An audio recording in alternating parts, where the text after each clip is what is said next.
Touch संस्थेच्या वतीने दरवर्षी क्रिएटिव्ह टच चित्रकला स्पर्धेचे आयोजन केले जाते। हे आमचं 15वे वर्ष असून दरवर्षी 14 नोव्हेंबर रोजी ही चित्रकला स्पर्धा आयोजित करण्यात येत असते। तर यावर्षी 14 नोव्हेंबर 2025 वार शुक्रवार रोजी प्रबोधनकार ठाकरे मैदान शिवडी या ठिकाणी आम्ही चित्रकला स्पर्धेचे आयोजन केलेलं आहे। आपण पाहत आहात जनता न्यूज एक्सप्रेस। आता आपण बघितलं तर समाजामध्ये असे अनेक विद्यार्थी आहेत की रस्त्यावर भीक मागतात, फुटपाथवर असतात, सिग्नलला असतात, लिंबू मिरची विकतात, भंगार विकतात। अशा मुलांना शिक्षणाच्या मुख्य प्रवाहात आणण्यासाठी टच संस्था मागच्या 10 वर्षापासून कार्य करीत आहे। संस्थेची सुरुवात 1993 ला सुरू झाली, परंतु 10 वर्षापासून अशा बेघर मुलांच्या निवासी प्रकल्पावर आमचं काम चालू झालेलं आहे। तर ही रस्त्यावरची मुले शिक्षणाच्या मुख्य प्रवाहात येऊ शकतात, मुलांमध्ये बदल घडू शकतो आणि मुलांमध्ये नाही तर मुलांच्या माध्यमातून त्यांच्या पालकांमध्ये पण बदल घडू शकतो। हा बदल सरकार संस्थेने केलेला आहे आणि याच्याच माध्यमातून ह्या मुलांना पण वाटलं पाहिजे की मी स्पर्धा करू शकतो, मी पण इतर मुलं सर्वसामान्य मुलांप्रमाणे शिकू शकतो, पुढे जाऊ शकतो। हा भाव प्रत्येक मुलांच्या मनात जागवण्यासाठी टच संस्थेच्या वतीने दरवर्षी क्रिएटिव्ह टच चित्रकला स्पर्धेचे आयोजन केले जाते। हे आमचं 15वे वर्ष असून दरवर्षी 14 नोव्हेंबर रोजी ही चित्रकला स्पर्धा आयोजित करण्यात येत असते। तर यावर्षी 14 नोव्हेंबर 2025 वार शुक्रवार रोजी प्रबोधनकार ठाकरे मैदान शिवडी या ठिकाणी आम्ही चित्रकला स्पर्धेचे आयोजन केलेलं आहे। तर या चित्रकला स्पर्धेमध्ये ही चित्रकला स्पर्धा 3 गटामध्ये विभागली गेली असून 4थी ते 6वीचा एक गट आहे, 7वी ते 9वीचा एक गट आहे आणि 10वी ते 12वीचा एक गट आहे। अशा प्रत्येक गटानुसार प्रथम पारितोषिक 10,000 रुपये, द्वितीय पारितोषिक 5,000 रुपये, तृतीय पारितोषिक 2,500 रुपये आणि चतुर्थ उत्तेजनार्थ पारितोषिक 1,000 रुपये असे या स्पर्धेचं पारितोषिक वितरण आम्ही या ठिकाणी ठेवलेलं आहे।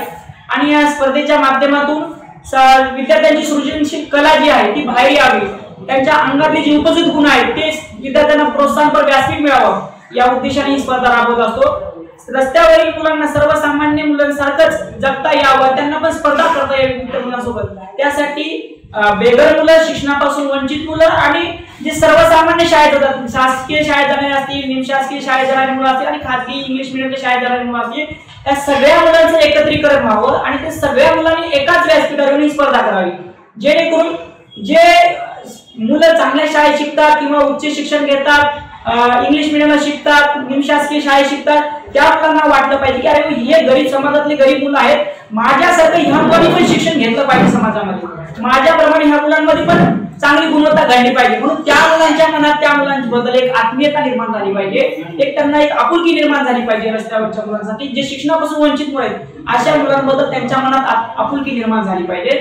त्याचबरोबर ह्या जे मुलं शिक्षणापासून वंचित त्यांना वाटलं पाहिजे की मी ह्या मुलांसोबत स्पर्धा करू शकतो, माझी स्पर्धा ह्या मुलांसाठी उभं करू शकतो, मी सक्षम आहे आणि मी या सगळ्या गोष्टीची स्पर्धा करू शकतो, मी चांगलं शिक्षण घेऊ शकतो। हा भाव जागवण्यासाठी आम्ही दरवर्षी चित्रकला स्पर्धेचं आयोजन करत असतो।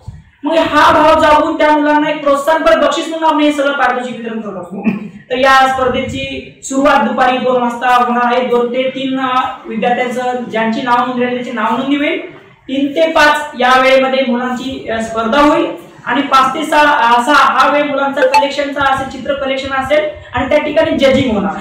तर या जजिंगसाठी जे कॉलेज ऑफ आर्टचे परीक्षक तज्ञ परीक्षक येणार आहेत आणि त्याचबरोबर 6 ते 7 आमचा जो टच बालग्राम निवासी प्रकल्प आहे जो विगावला स्थित आहे, कसाऱ्याजवळ 13 किलोमीटर अंतर आहे।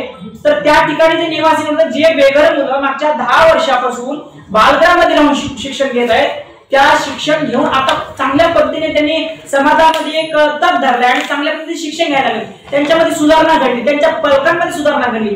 तेच मुलं आपल्या या सर्व मुलांसमोर त्यांच्यामध्ये जे काही कलागुण आहेत, मल्लकाम असेल, लोकमल्लकाम असेल, सांस्कृतिक आपल्या भारत देशाची जी संस्कृती परंपरा आहे त्या संस्कृती परंपराचे जे एकत्रीकरणाचा मेळावा जो आहे ते सांस्कृतिक कार्यक्रमामध्ये दाखवणार आहे। तर यासाठी आपण सर्वजण या ठिकाणी तर येतोच, पण त्या मुलांना एक व्यासपीठ मिळावं, त्या मुलांना लोकांसमोर आपलं सादरीकरण करता यावं, त्यासाठी आमचा सांस्कृतिक कार्यक्रम 6 ते 7 यावेळी चालेल आणि त्यानंतर लगेचच मुलांना पारितोषिक वितरण करून या कार्यक्रमाची सांगता होणार आहे।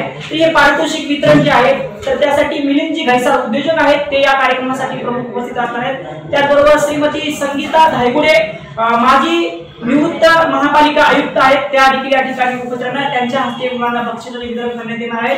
तर या टच संस्थेच्या ज्या क्रिएटिव्ह टच चित्रकला स्पर्धा आहे त्या मुलांसाठी जी चित्रकला स्पर्धा व्हायला लागली, शासकीय निमशासकीय सर्व शाळांतल्या मुलांसाठी ही स्पर्धा होत आहे।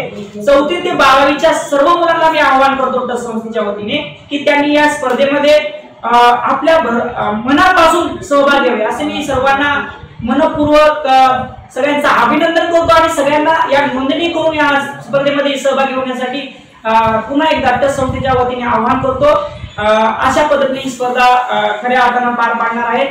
या कार्यक्रमाचा जो उद्देश आहे तो चाइल्ड टू चाइल्ड म्हणजे एका मुलाकडून दुसऱ्या मुलांना मदत ही पण आहे। कारण हे जे चित्र ते काढतायत तो चित्र त्यांचा डोनेशन टू टच आहे, म्हणजे लहान वयातच मुलांना समाजसेवाचा एक प्रकारचा त्यांना अनेक अनुभव येत असतील। शाळेत पण अनेक असतं की ह्याच्यासाठी तुम्ही कलेक्ट करा पैसे वगैरे, पण हा स्वतःच्या चित्रकलेमार्फत मी कोणाची तरी मदत करू शकतो हे एक चांगला अनुभव त्या मुलाला प्राप्त होतो आणि समाजसेवेची जी बीज असते ते त्याच्यात रुजवण्यात येतो। आणि मेन दुसरा भाग त्याचा की लोक समाजाचा एवढ्या सुस्थितीत नसलेली मुलं आहेत त्या मुलांना सुद्धा प्रेरणादायक आहे की आम्ही पण सक्षम आहोत, आम्ही पण आयुष्यात इतर मुलांसारखेच वरती येऊ शकतो। हा जो समानतेचा आम्हाला एक मेसेज द्यायचा या कार्यक्रमामध्ये। टचचा अर्थ आहे turning opportunities for upliftment and child health. अर्थातच समाजातल्या जे वंचित मुलं आहेत, जे शिक्षणापासून वंचित आहे, अशा सर्व मुलांना शिक्षणाच्या मुख्य प्रवाहामध्ये आणणं। तर शहरी भागामध्ये त्याकरिता आमच्याकडे ब्रिज स्कूल आहे। त्या ब्रिज स्कूलमध्ये अनौपचारिक मेथडने गाणी किंवा बाकीचे चार्ट्स वगैरे दाखवून त्यांना शिक्षणासाठी प्रवृत्त केलं जातं आणि पालकांच्या सहमतीने त्यांना शहरी भागातल्या म्युनिसिपल शाळेमध्ये नोंदवण्यात येतं आणि त्यांचं शिक्षण पुढे होतो की नाही, त्यांना जे काही साहित्य सहकार्य गरज असते ते सगळं आम्ही पुरवतो।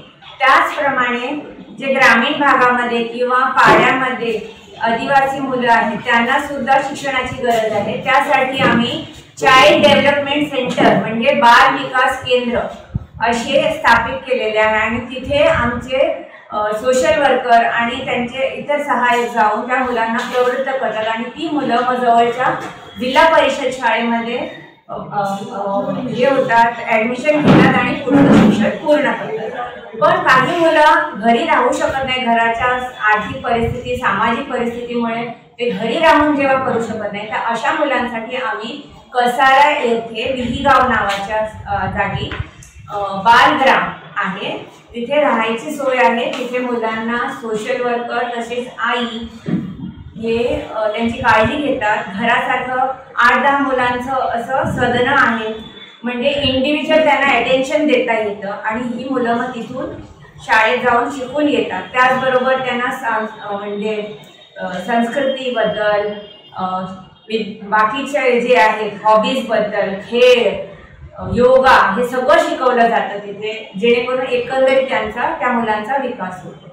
18 वर्षापेक्षा जेव्हा मुलं मोठी होतात तेव्हा खास करून पुरुष जे आहे म्हणजे मुलगे जे आहेत त्यांना कुठल्याही अनाथालयामध्ये राहता येत नाही, त्यामुळे आम्ही गोराई येथे आशा सदन नावाचा आमचा सेंटर आहे, तिथे ही मुलं येऊन राहतात आणि लर्न व्हाईल यू अर्न म्हणजे शिक्षणही घेतात, त्यांना सहाय्य तिकडे राहण्याची खाण्याची सगळी सोय पण आहे आणि त्याचबरोबर पार्ट टाइम नोकरी करून ते स्वतःचं जे काही खर्च आहे ते भागवू शकतात।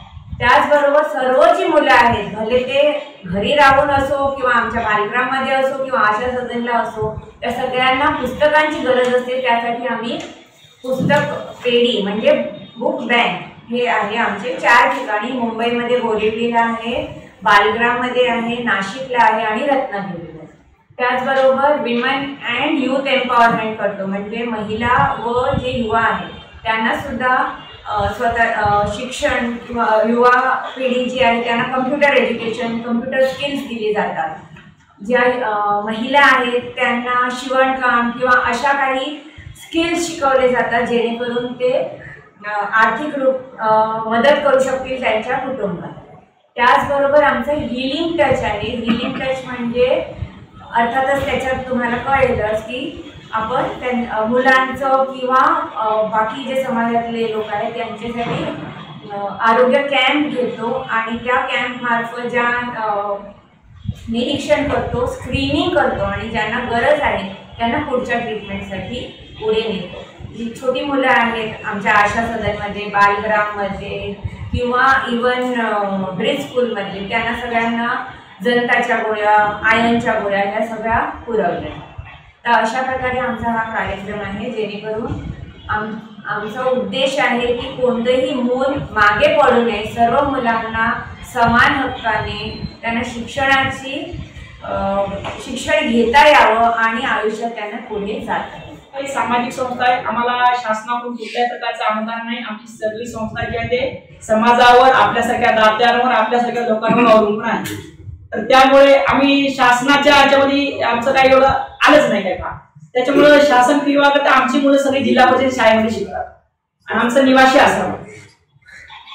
तसंच चाइल्ड स्पॉन्सरशिप म्हणून जो आमचा आहे मिडास टच, त्याच्यात आम्ही मुलांना जे करतो ते तिहेरी पालकत्व आहे. एक आहे स्पॉन्सर, एक आहे टच आणि एक आहे मुलांचे स्वतःचे पालक. म्हणजे मुलांचे स्वतःचे पालक तर त्यांच्यासाठी करतातच, पण त्याचबरोबर आम्ही एक स्पॉन्सर त्यांना जोडून देतो, जेणेकरून या तिहेरी पालकत्वातून त्या मुलाचं शैक्षणिक प्रवास जो आहे तो सुरळीत, अडथळ्याशिवाय आणि पूर्णपणे व्हावं यासाठी.